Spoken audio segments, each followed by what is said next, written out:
A little background on this story. First, I have a fairly decent car for it being so old, 16-year-old Dodge Neon SE, and I have zero interest in getting anything different since it's reliable, still gets great gas mileage, is completely paid off, and handles great. It's blue with a massive rust spot on the rear passenger side just above the gas tank, but I don't care. It gives the car character, you know?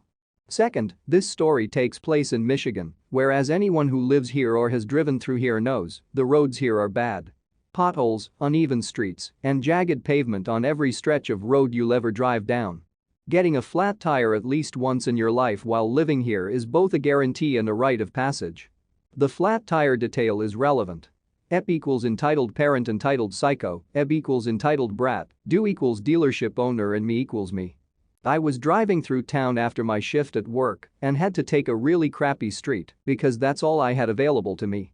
I do my best to avoid potholes, but I end up striking a few anyway, and lo and behold my rear driver's side tire takes a hit. I can feel that something's wrong with the tire, so I pull off the road into the nearest open drive I could find. Turns out I picked a used car lot and had plenty of room to inspect the damage. When I step out of the car to look at the tire, another car pulls into the lot behind me and proceeds to park on the other side. I noticed that the tire was low, but not flat, because fortunately that pothole only loosened the seal on the stem valve, and I could fix it with the can of Fix-A-Flat that I kept in my trunk. While I'm fussing with my tire, the dealership owner comes out to greet me, most likely assuming I'm there to either trade in my car or shop around when he sees my tire is low. He insists I, slowly, pull my car further away from the side of the road and up toward the front of the dealership building out of safety concerns. I agree and move my car where instructed. Turns out I was being watched by a dreaded EP and her demonic spawn. Not long after I get my car moved up, the dude was lending me a hand and helping with my tire, making sure the valve was secured and that the pressure was stable. I thanked him for his help and proceeded to sit back down in my car.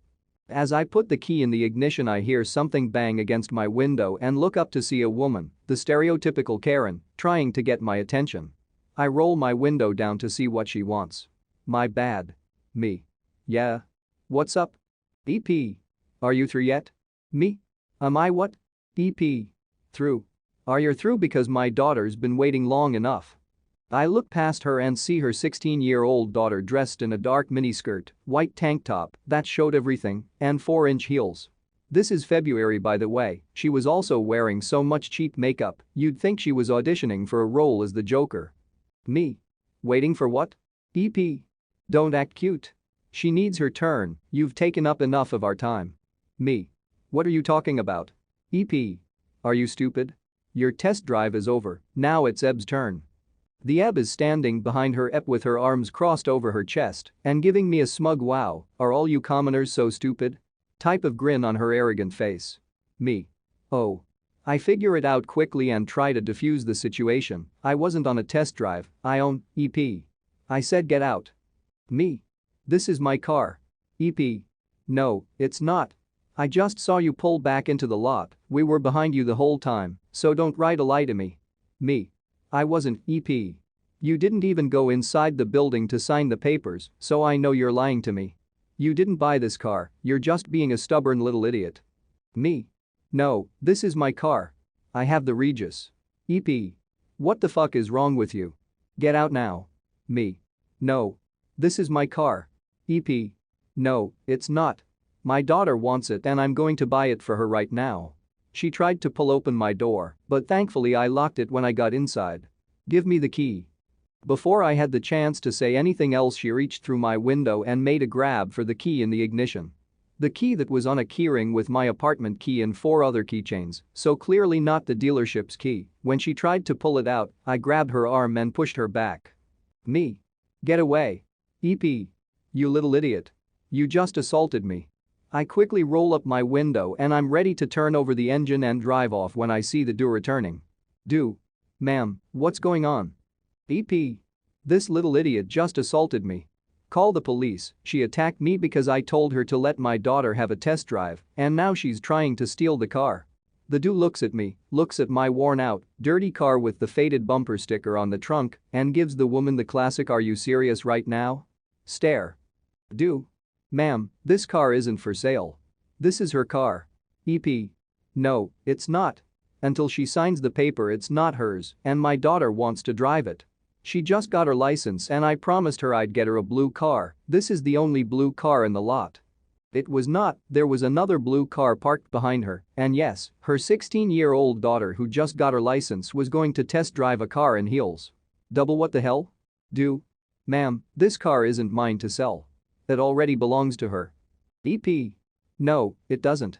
I saw her drive the car onto the lot and I saw you telling her to pull up to the building. Stop trying to lie to me. She had a low tire, she pulled off. EP. Why won't you let my daughter have her turn? She deserves her turn. Is it because my daughter isn't an easy girl like this idiot? Note what the daughter was wearing, and I'm wearing blue jeans, tennis shoes, a baggy shirt with Kirby, Nintendo on it, and a green jacket over top. The only skin visible is on my hands, neck, and face. Ma'am, stop. I'm going to have to ask you to leave.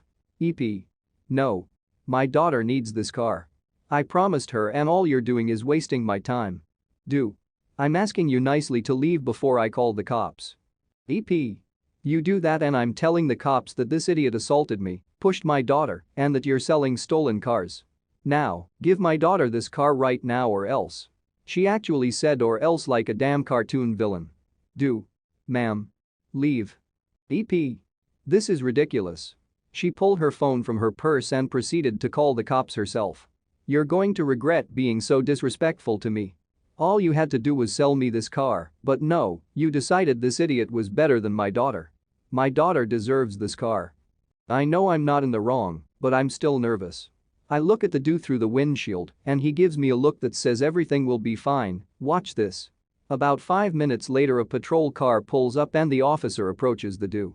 Before he even has the chance to ask any questions the EP starts shrieking at him at full volume. EP. I want that idiot arrested. She assaulted me and my daughter and she's trying to steal my daughter's car. The cop is unfazed and just looks at me, then over to the dude without blinking. Cop. Hey, is this true? Not a word of it. And if you want you can check the lot's security cameras. The EP is fuming and the Eb is just rolling her eyes like we were boring her or some crap. EP. Why don't you believe me? You're not seriously going to take her word over mine, just look at her. Cop. Ma'am, I need to get both sides of the story. Now, you said she tried to steal. EP. Yes.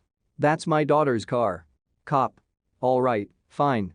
That's easy enough to prove. The cop walked over to the passenger's side of the door, on the opposite side from where the EP was still seething, and motioned for me to open the door.